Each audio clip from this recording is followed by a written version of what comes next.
Hello and namaste everyone. Welcome to Class Gaming YouTube channel. Hope you guys are doing great. Today I have got some legend attack strategy.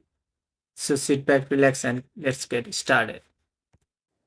Guys म चाहिँ तपाईँहरूलाई आज मेरो legend एट्याकको रिप्लेहरू र मैले use गर्ने proofs चाहिँ देखाउनेछु है त यसमा यो भिडियोमा चाहिँ मेनली फोकस्ड भनेको चाहिँ लेजेन्ड एट्याक्सको हो यो भिडियो चाहिँ र हेरौँ है त मैले चाहिँ स्प्याम एट्याक युज गर्न थालेको लगभग एक डेढ महिना जति भयो होला एकदम इजी पनि छ अनि यसमा चाहिँ तपाईँले फनेलिङ हल्का बनाएर राम्रोसँग न्यू स्पेल चाहिँ युज गर्न सक्नुभयो भने चाहिँ एकदम इजी छ है एट्याक चाहिँ यो हेरौँ है त यसमा चाहिँ खासै दिमाग लाउनु पर्ने चाहिँ केही नै छैन तर स्पेल चाहिँ अलि राइट प्लेसमा चाहिँ युज गर्नुपर्ने हुन्छ तपाईँले टोटेम स्पेल अनि ट्रुप्स त सबै न्यू ट्रुप्स मेटर गोलेम नै युज गरेको छु मैले हेरौँ है त फ्यु एट्याक्सहरू चाहिँ अनि त्यसमा स्ट्राटेजी पनि त्यस्तो खासै बनाउनु पर्दैन जस्ट नयाँ हुनुहुन्छ भने चाहिँ दुई चारचोटि चार पाँचचोटि चाहिँ चार पाँच दिन प्र्याक्टिस भयो भने चाहिँ इजी नै सकिन्छ है त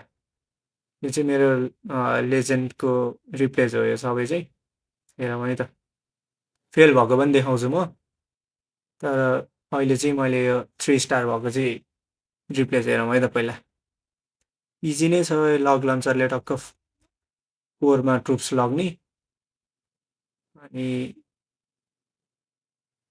अरू बाँकी भनेको न्यू ट्रुप्स एकदम स्ट्रङ नै छ त्यो भएको कारणले गर्दाखेरि चाहिँ इजी नै हुन्छ यो 3 स्टार हान्नको लागि वारमा चाहिँ एकदमै इजी छ यो पछि ब्यालेन्स चेन्जेस आइसकेपछि पनि यो स्टिल स्ट्रङ नै छ है त तपाईँले हेर्न सक्नुहुन्छ ट्रुप्स चाहिँ कति बचेको छ क्या त्यहाँनिर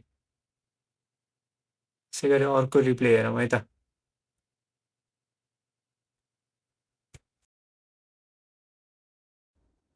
त्यसै गरी अर्को रिप्ले हेरौँ है त यसमा चाहिँ मेरो हाइएस्ट भनेको 307 छ यसमा चाहिँ मैले 299 हानेको छु इजी नै छ यो एट्याक चाहिँ एकदमै इजी छ तपाईँहरूले रिप्ले हेर्न सक्नुहुन्छ त्यो रिप्ले हेरेरै बुझिन्छ यो एट्याक चाहिँ त्यो भएर चाहिँ तपाईँहरूले नि ट्राई गर्नु होला फर्स्टमा चाहिँ फ्रेन्डली च्यालेन्ज हानेर चाहिँ अनि पछि चाहिँ अनि एट्याकहरू चाहिँ हान्नु होला जस इजी नै हुन्छ यो एट्याक स्पेल चाहिँ अपोजिट साइडमा चाहिँ दिनु होला होइन मैले भिडियोमा त मैले कसरी युज गर्छु त्यसरी युज गरिदिनु होला त्यो भयो भने चाहिँ एकदम इजी हुन्छ त्यो अपोजिट साइडमा चाहिँ ड्यामेज धेरै हुन्छ तपाईँको ट्रुप्स चाहिँ पछाडि अगाडि बढ्दाखेरि चाहिँ अर्को साइडतिर चाहिँ डिफेन्सहरूले हानिरहेको हुन्छ क्या त्यो भएर चाहिँ तपाईँको ट्रुप्सहरूलाई चाहिँ त्यति ड्यामेज हुँदैन अनि 3 स्टार इजी नै आउँछ है त लेजेन्डमा अलिक गाह्रो नै हुन्छ तर सकिन्छ यो ट्रुप्सले मिलाएर हान्न सक्यो भने चाहिँ इजी नै छ है एकदम इजी छ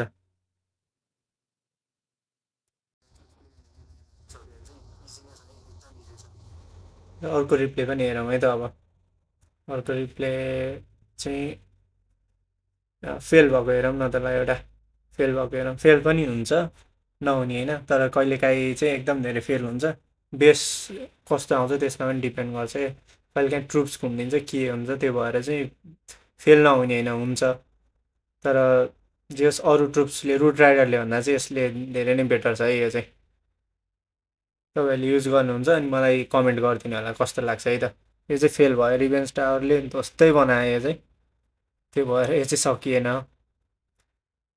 त्यो भएर रिभेन्स टावरलाई चाहिँ अलिकति हेरेर हान्नु होला त्यसमा कि चाहिँ टोटेम स्पेल चाहिँ एक्स्ट्रा राख्नु होला तपाईँहरूले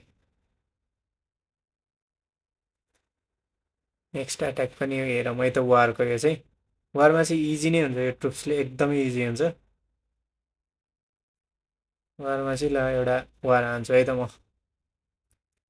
ल यो बेस ट्राई गरौँ है त यो बेस ट्राई गरौँ यो बेस हुँदाखेरि ठिकै छ दुई साइडबाट फनेलिङ बनाएर बिचबाट लक लन्चर अनि ट्रुप्स चाहिँ सबै कोरमा पठाउनु पऱ्यो है त साइडमा किङ क्विन यतापट्टि आरसी आउँछ रकेट स्पेयर अगाडि युज गरेर त्यो साइडको अलिअलि डिफेन्स क्लियर गर्छ अनि मैले बिचबाट सबै ट्रुप्स लक लन्चर अनि वार्डन छोडिदिइसकेँ है त इन्भिज एक्टिभेट भइसक्यो इन्भिज एक्टिभेट भएपछि अब साइडमा जाने फनेलिङ एकदम राम्रो भएको छ। फ्रिक्वेन्स टावर पनि अगाडि नै निस्किसक्छ। त्यो भएर चाहिँ इजी मैले किङ एबिलिटी दिइसकेँ। अर्को टोटेम स्पेल हालिदिएँ। वारमा त इजी नै हुन्छ। यो एट्याक हेरेर तपाईँले थाहा पाउन सक्नुहुन्छ कि कति इजी छ भनेर। जस्ट फनेलिङ बनाइदिनु पऱ्यो त्यति हो, द्याट्स इट। त्यसपछि त इजी जान्छ।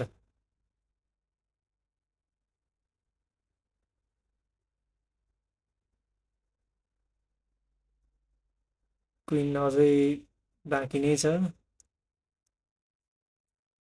वार्डनको एबिलिटी स्टिल बाँकी नै छ होइन।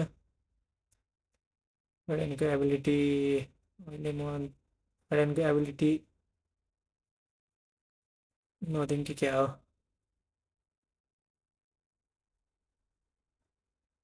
हेरौँ है त। इजी एबिलिटी चाहिँदैन क्या कतिवटामा त। तपाईँको ट्रुप्स चाहिँ दुई साइड गएन भने चाहिँ एबिलिटी नै चाहिँदैन यसमा। एकदम इजी छ। अनि यदि तपाईँहरू लेजेन्ड लिग हुनुहुन्छ भने चाहिँ हाम्रो क्ल्यान जोइन गर्न सक्नुहुन्छ है त। हाम्रोमा चाहिँ अहिले एकदम वारहरू दामी भइरहेको छ। त्यो भएर चाहिँ तपाईँहरूले म वारको रिप्लेजहरू पनि अर्को भिडियोमा हाल्छु। त्यो भएर तपाईँहरूले वारको भिडियोहरू पनि हेर्न सक्नुहुन्छ। फेमस बेस नै हो। हेरौँ है त। अर्को एट्याक चाहिँ फ्रेन्डली च्यालेन्ज ल। अनि ल हेरौँ है त। कति लानौँ त। माथिकै बेस लानौँ न त। ल यसलाई मैले हानिदिएँ। यसलाई फायर स्पिटर उता साइड फर्केको छ भने चाहिँ म टाउन हल साइडबाटै हानिदिन्छु है त। एउटा टोटेम स्पेल दिउँ।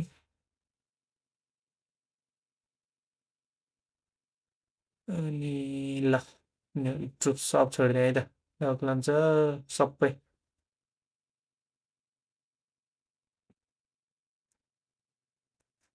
वारमा चाहिँ एकदमै इजी नै हुन्छ यो एट्याक चाहिँ। त्यस्तो खासै गाह्रो चाहिँ हुँदैन। इजी इजी नै जान्छ है।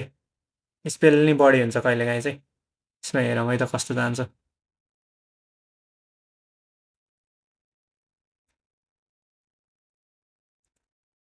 अनि तपाईँहरूले चाहिँ मेरो युट्युब च्यानल सब्सक्राइब गर्नुभएको छैन भने चाहिँ सब्सक्राइब गरिदिनु होला। यस्तो यस्तो भिडियोहरू चाहिँ मैले अपलोड गरिरहेको छु अब चाहिँ। अनि हाम्रो क्ल्यान चाहिँ नेपाली ग्याङ्स्टर हो। अहिले चाहिँ जे होस् हामी टप 2 टप 3मै पर्छौँ लोकल्ली। त्यही भएर चाहिँ तपाईँहरूले जोइन हान्न सक्नुहुन्छ। लेजेन्ड लिग हुनुहुन्छ भने चाहिँ town hall 18 player. Legend league हुनुहुन्छ भने चाहिँ जोइन जोइन हान्नुहोस्। हामीले 18 मात्र गराएको छौँ लेजेन्ड लिगको अहिले चाहिँ। वार पनि 45-50 नै हुन्छ। मजा आउँछ। खासै क्ल्यान खाली चाहिँ हुँदैन, तर एक दुईवटा स्पट कहिलेकाहीँ खाली भइरहेको हुन्छ। तपाईँहरू जोइन हान्न सक्नुहुन्छ है त। यो एट्याक चाहिँ मेरो वार्डन एबिलिटी स्टिल बाँकी नै छ। हेरौँ। वार्डन एबिलिटी ल भयो। दुईवटा स्पेल बाँकी नै छ है त। स्वाग हानिदिन्छु म दुईवटा स्पेल अब।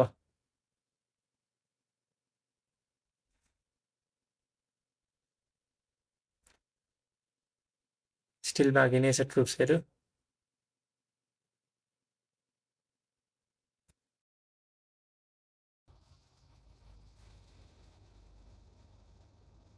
दुईवटा स्पेल स्वाग हानिदिएर यो 3 स्टार भइसकेको छ।